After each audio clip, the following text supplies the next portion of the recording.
Welcome to the Revive podcast. Thank you for joining us. It's wonderful having you listening to our discussion as we unpack our sermon series that we've been going through and discuss how it applies and impacts our lives today.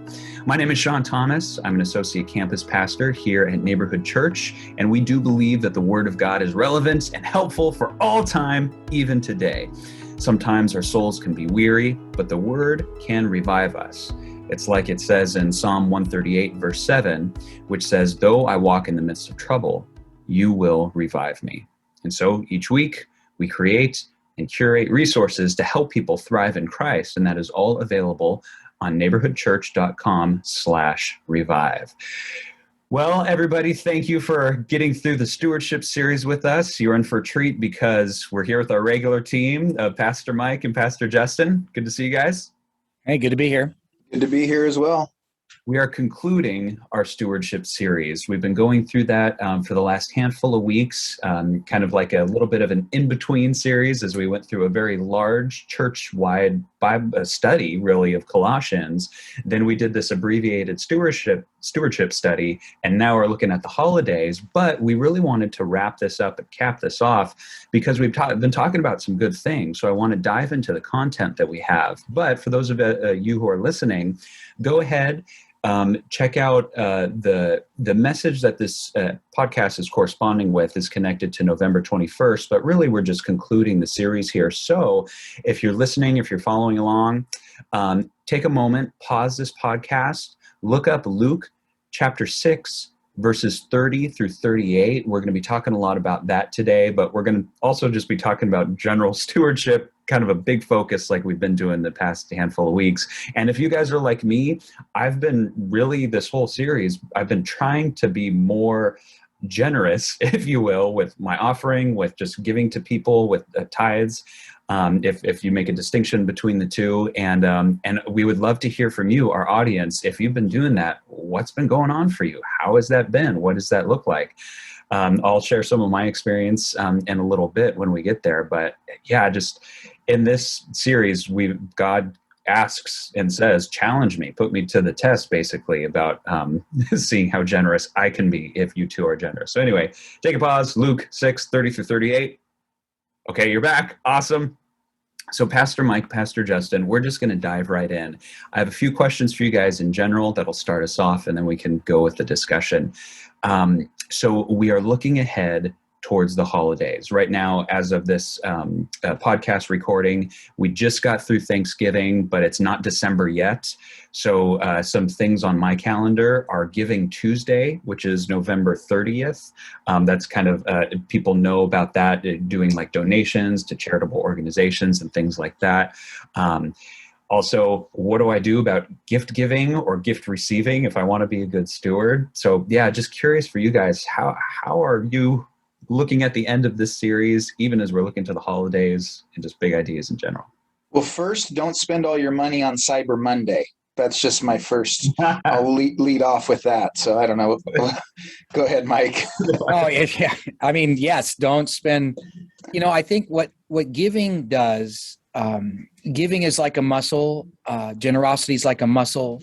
Mm-hmm. It needs to be exercised. And there's a lot of benefit from that. That's why the Lord talked about giving and money and all of that quite a bit as he was, as his teachings were recorded. But giving needs to be an essential part of our life because it's something that keeps us from being stingy. And we talked about this a while ago about that me monster that's inside of each one of us. And when we give, it puts that monster at bay. But also, it's so we need to be a little bit more mindful of giving. And that's why I think, Giving Tuesday is a great opportunity to be mindful of our giving and to stretch it a bit, to stretch out and find good organizations and good charities. And please do your research in that they're viable ones, because there's a lot of scammers and a lot of people trying to just take your money. And they're not what they say they are. And of course you can give to your church and you can give to our church. We'll even, Shawn can put a link into the giving section of our website page if you like, but it's good to be mindful of giving because it does help us understand more the nature of God. One of the stories, and I'm just going to go off for a second on this thing because it just hit me, but the story of Zacchaeus, Zacchaeus was a wee little man was he. He climbed upon a sycamore tree. Okay, the song. And but he went to Jesus went to his house, and here was a man who was a tax collector, a stingy man, and he had been robbing people and living off of their, they were in poverty, and he was living, off of that and wealthy. And so Jesus comes to his house, and Jesus shows him a generosity of time and attention, and something amazing happens in that. Luke chapter 10. Is that right? Luke chapter 10. I've looked that up. Luke in that Jesus has that encounter with him, and it just changed his life. And his generosity, Jesus' generosity towards Zacchaeus, makes Zacchaeus more generous. And so there's life change in that as those things go on. And so I think it's incredible how our generosity is marked by Jesus giving us and being generous to us. And so we're more like him when we're generous. That's really cool that you say that. And it's kind of funny because sometimes you'll see, even in commercials, there was a commercial, I forget what product it is, and it's probably good that I forget because we don't want to endorse any crazy products or anything like that. But there was a commercial that came out fairly recently, and it was someone walking along the street finding $1, and they gave it to someone, and then that person gave it to someone, and like the dollar jumped, and kind of the idea was like pay it forward. And Mike, I really like that because it's so true how, obviously, like Christ's ultimate generosity, ultimate sacrifice, but that begets sacrifice and generosity from us. When we receive that hopefully will inspire us to then give also, Right. Absolutely. And just to correct myself, it's not Luke 10, it's Luke 19. Luke 19, 1-10. Luke 10 is a story of a Good Samaritan in there, but it's so the story of Zacchaeus in Luke 19. But yes, definitely, Shawn, that is such an important element to bring about it with giving. I heard a study just last week, or I think it was last week or a couple of weeks ago, I believe, and I'll see if I can find the study to give in the resources, but it was kind of social practices, I think, of 18 to 45-year-olds. And one of the things that the researchers were finding was that young folks, 18 to 45, were saying that they were not planning on giving gifts for Christmas. And there was other, kind of social curiosities and things like that. But it was so interesting because and I think that's fine. I mean, like, we're talking about stewardships, and Justin, you mentioned, kind of in a funny manner, like, don't blow your wad on, Cyber Monday, which is wise. We want to be responsible. But it kind of made me sad for a moment when I heard that study of, like, and I'm sure there's all different reasons. There's a lot of single folks here. Families maybe are more dispersed these days, so maybe people don't have gifts to give. But, I don't know. It just gave me pause of what does that say about our society and kind of the new generations that are that gift giving is simply not a priority. And what it does to our hearts. I remember being a little kid and looking ahead to Christmas. I was going out of my mind. I was bonkers, anticipating presents. That was the focus as a little boy, but as I grew up and discovering the joy and happiness that comes with giving a gift, even if it was a material gift. I'm just curious your guys' thoughts, like, as we look ahead to the holidays, what do we do with this idea of giving gifts? And, like, are we trying to buy each other's happiness, or are we trying to simply, kind of make connections with people? Do you guys have any thoughts? I mean, I think that's a good, a great insight, and I think in both directions too. I mean, I think obviously if we, and as a kid, it's different, right? But if we become obsessed with the gifts, that's what it's all about, then clearly that's out of balance one end, and then the other end is the non-gift giving. That kind of what we talked about a lot in the Stewardship series is that we're built to give. Like, that's something that's imprinted in us because we're image bearers. And so even if we're not Christians, we want to, I encourage people, even if you don't want to give to the church, find something to give to because you're made to do it, right? So I think there's some kind of balance in that. And I think probably with the gift giving thing is to maybe make it more meaningful and creative as opposed to just checking it off a list. And that's hard because, sometimes I'll have like one kid, I'll say, this is the perfect gift. And maybe I'll even overspend on it because it will mean so much to both of us. But that doesn't happen every year for every kid. And I still got to get them something, so there's reality that we need to function in that I'm like, oh yeah, I got something for the eldest, but sorry, baby, you don't get anything, because nothing resonated with me. But so that, we have to function in reality. But I think it's finding meaningful and it's thinking through what's really meaningful. My mom is in town, and we were decorating the tree last night, and she was kind of telling Christmas stories, and she made homemade ornaments, and one is a lemon, and she says this year was our worst Christmas ever because we had just moved into a new home. They had no money. Our Christmas tree was literally a Charlie Brown Christmas tree, that sad one in the Christmas tree. That's what we had. Nice. And they got me one present from Santa, and that's all they could afford. And then it was based on cousins and just extended family. But here's the thing. She's like, the only reason I know there was a bad Christmas because she tells it from time to time. Like, remember that terrible Christmas? I'm like, no, I only remember because you talk about it every few years. Like, for me, it didn't register at all. I thought the little Charlie Brown tree was fun. The memories are vague. I was fairly young, but I think those are things to take into consideration, that there's more than the presents to it, and to create memories either with the presents or around the holidays that are meaningful. So sorry, I filibustered there. No, that was great, because I think I have lots of Christmas issues, partly because of just the growing up and the craziness that I have, some great memories, some very sad memories, some horrible memories. And I do have a little bit of gift anxiety. I'm so afraid of giving the wrong gift. Mm-hmm. And I've also can be too generous. I mean, I know my kids have told me, Dad, don't go so hard with the grandkids, because I'm just building into the consumerism and I need to be wiser about the gifts I give and think more about that. But you were talking. Justin also mentioned pre-recording about this.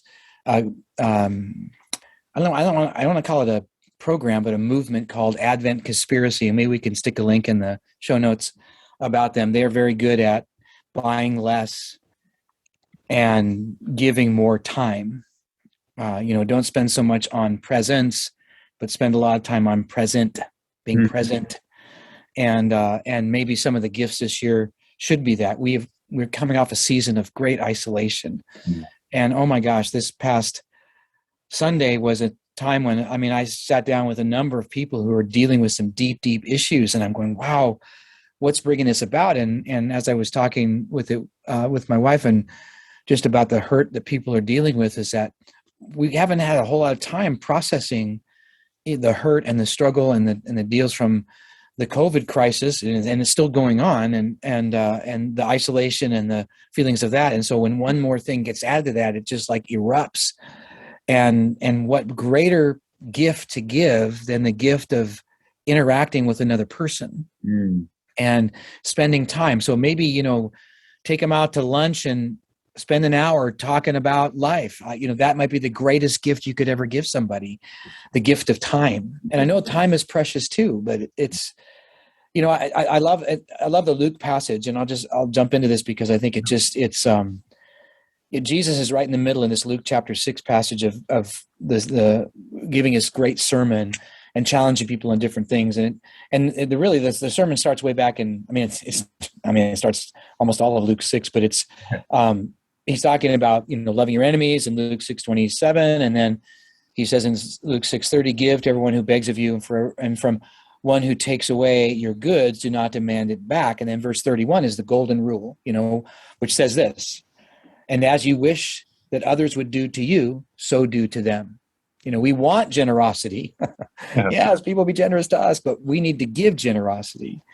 And, as we kind of unclog the pipeways of giving by practicing giving, it's a blessing to us. And so you jump down to verse 38, and Jesus is saying this: give, and it will be given to you. Good measure, pressed down, shaken together, running over, will be poured into your lap. For the measure you use, it will be measured back to you. And, not that you give to get, but, and you may not always, I think, Justin, you said it may not fill your bank with cash, but you'll get far more when you give. So it is, and Jesus even said in Acts, it's better to give, or it's recorded in Acts from Paul, it's better to give than receive. Mm-hmm. And there's something about us giving and giving wisely, and maybe that new toy, it'll be broken by the end of the month, and but yet time seems to last on forever. Yeah, I have friends much wiser than we are who I don't think they do much with gifts. If they do, it's probably socks and underwear and whatnot, but they spend their birthday and Christmas money, at least a large chunk of it, for their children on experiences. So because I remember my Castle Grayskull, but not much beyond that. Yeah. When it comes to my childhood toys, but I do remember the shock and awe of all the presents walking into my grandparents' house when the extended families gathered. But that's more the experience of the moment and the family together, or a different outing, or I don't know, but it's more the memories than the stuff. And so I think, we might do well to tap into some of those memories and spread our generosity that way. And I think that generosity piece is important too. As we were talking about stewardship, I was reading a lot from Randy Alcorn, and he talked about, I think it's, I don't know, Laterno, I don't remember his first name or initials, but he was a guy who helped with, or a pioneer in like earth moving, like tractors and stuff like that. And he would give 90% of his income. Yeah. And then 10% Carnegie was the same way. Carnegie. Okay. I didn't know that. Yeah. That's why there's so many, Carnegie Hall, Carnegie. Yeah. He was the same way. He lived on 10% and gave 90% away. Now his 10% is way more than all three of us plus 10 would ever make in a lifetime. Yeah. But to the point of the passage you just read, Mike, sorry, I had that lingering thought about memories, but that Laterno says that I shovel it out and God shovels it in, and God has a bigger shovel. Like that was kind of, to go with what you're saying there in Luke 6, is that we just can't outgive God. And that was something I said with preaching on Mary yesterday, was I think the reason she could bear so much is that she knew that God's so good, that this is going to be hard, but man, to be part of this is far more significant and more exciting than just doing something that's easier. To kind of bring it back to present day, when we were reading through that passage in Luke 6, it's interesting because my instinct is to read it individually, like, okay, if I got to do this, what do I, how does this affect me? Not even in a greedy sense, but just what am I being asked of Jesus to figure out what I need to do? But so much of the Gospels and Jesus' teaching is about community, how the community functions together, how it interrelates and works for the better of everyone. And to bring it back to the study that I was thinking about, there's kind of weird stuff and there's goods and bads, of all these studies that are coming out to show like maybe, what's wrong with society. But there's also things like, I think some good things that our culture is wrestling with nowadays is materialism, is that kind of like being dissatisfied with an abundance, and I think our culture is trying to figure that out, sometimes in good ways, sometimes in bad ways. I believe for those of you listening, as we're believers, as we're churchgoers, it's our responsibility to model those appropriate ways of kind of like we're talking about, how can we be generous? How can we interrelate and therefore lift us all up in a sense? not just monetarily, but spiritually, but with a communal sense. Mm-hmm.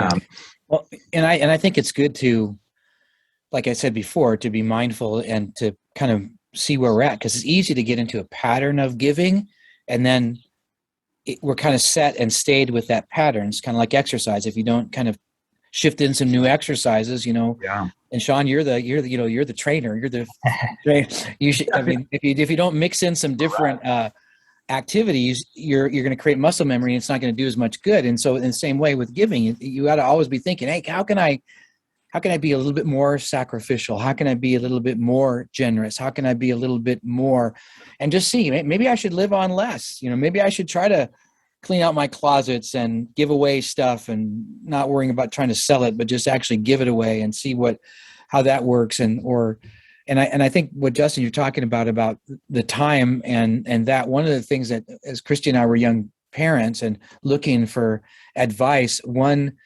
couple really helped us, and Wayne and Karen Hofer, they really helped us understand a little bit more of parenting. And they said, don't go on vacation, don't have a Christmas celebration, have an adventure, and take the time to create mystery and memories and creative fun. And boy, that just lit our fuse. And we never went on vacation. We went on family adventures. We didn't just have Christmas. We had a Christmas adventure, and it was doing. And some of that was in giving. We'd pick a family and go and do gifts for them anonymously. We would buy toys and give it to whatever toy drive we were doing at the time at our church, or a shoebox or whatever that was being built, and the kids would participate in, and it was an adventure. And man, that just I guess I want to say that that's really paid off, because they're living the generous life now, and being generous that they're giving, and all of that. So it's been encouraging to watch. And that's a beautiful, even as we kind of wrap up and come to the end of our podcast here, and concluding the Stewardship Series, as we look towards the holidays, for those of you listening, how can you engage your whole family in inspiring that gift giving? And Mike, I think that's a beautiful thing, that thought of like, hey, kids, for parents, involve your kids, ask them, who should we bless? How should we bless? And that's such an amazing, like a powerful thing that a family could do, like a practical step in flexing and training in a new way, a stewardship and generosity muscle.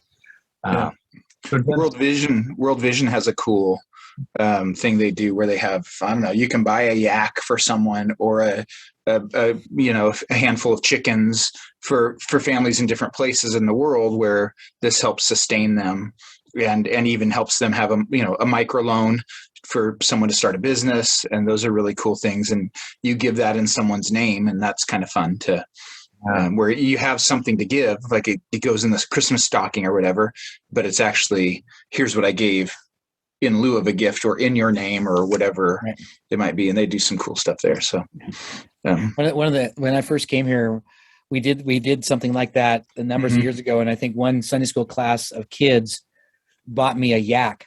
And they drew a picture of it and said, Pastor Mike, we bought a yak for you. That's awesome. That's great. Yeah. So for those of you listening, the takeaway today is buy a yak. Yeah. Well, any totally final thoughts, Mike? I know you mentioned kind of offline, you talked about the golden rule earlier from Luke in chapter 6, but then also Acts 20, Jesus says it's better to give than to receive, right? I mean, right. Final thoughts from you guys, just as we wrap up. I think that it's again going back to look at your giving and don't be afraid to stretch it. We live in a world that's all about us, me, my, what am I getting? What do I don't have? And maybe no matter where you are in your financial stability or instability or whatever, we can all give something. And we can even give and I would encourage you to, some kind of money thing, don't make it huge, just make it enough to fit in your budget so that it works out, or maybe a little stretch. And we can all give of our time, because every one of us has the same bank, 24 hours every day. and we can give a little bit somewhere. And give our time in prayer too. We can pray for things that we don't normally do in that regard. So if we are mindful of our giving, it will yield great blessing for us, far beyond whatever you can imagine. Yeah. I just had one lingering thought when, Shawn, you mentioned kind of the more corporate nature of the New Testament, and often we view things individually. And with that Luke 6 passage and that idea that if we give, we're blessed. And I remember having a conversation with someone a while back, several years ago, and I think it was interesting of, if we all kind of take responsibility to be generous and we create a community that's generous, we're experiencing that it's more blessed to give than receive, as we cultivate our own hearts and our own faithfulness in giving. But there's also going to be so much generosity flying around that you're bound to get smacked by it at some point. If you think of generosity like a food fight, if enough people are throwing, you're going to get hit. And so I think that's something to think about. Great visual. Yeah. So something to think about in terms of the kind of community we want to be. Yeah. And if enough of us are living that way, then the blessing's gonna, there will be. It's not a transaction with God, but it's creating a community where it's just inevitable that you're going to be blessed in some way. I love that. Okay, let's start slinging generosity. Yeah, there you go. It reminds me of the scene in the movie Hook where they have the food fight, the imaginary food fight. Oh, yeah. It's crazy, and it's all over the place. That's fun. Good, you guys. And I think we'll end there, just with that. Yeah, it's not like, I always think we need to be reminded, God's systems are not man's systems. If we're thinking about like economics like that, it's just a thing of, hey, I'm doing my generosity, and the byproduct, the overflow of that is being smacked with others' generosity. So that's so good. Well, everybody who's listening and following along with us, we really appreciate you going through the Stewardship Series. Like I said earlier, I don't know about you guys, but I've intentionally tried to insert more generosity and mindfulness in my stewardship during the series, and also as I'm looking through the end of this year. And I want to hear your stories, for those of you guys listening. If you had an experience where you're like, I gave $10 to a stranger, tell us that. If you had an experience of like, I received $10 from a stranger, tell us that. Let us know what that's been like for you, especially as we start our Christmas series. We're going to do that podcast. That'll be upcoming. But we appreciate you guys listening to the Revive podcast today. Share this episode with your friends. You can subscribe to our channel, whether it's on iTunes or anywhere that you find a podcast. As always, you can go to neighborhoodchurch.com/revive to find out more about the content that we discussed today. You can also find us on Facebook, Instagram, YouTube at Neighborhood Church of Cypress or Neighborhood Church of Los Alamitos. We have 2 campuses. A number of different campuses actually, but those are our social media outlets. And we would love to hear from you. Like I said earlier, if you do want to send us your stories or ask any questions or anything like that, or contact us for resources, you can connect with us literally at connect@neighborhoodchurch.com. So our email is the word connect@neighborhoodchurch.com. Well, we look forward to seeing you guys again when we start our Christmas series. Other than that, we pray that God revives your soul. Have a great day.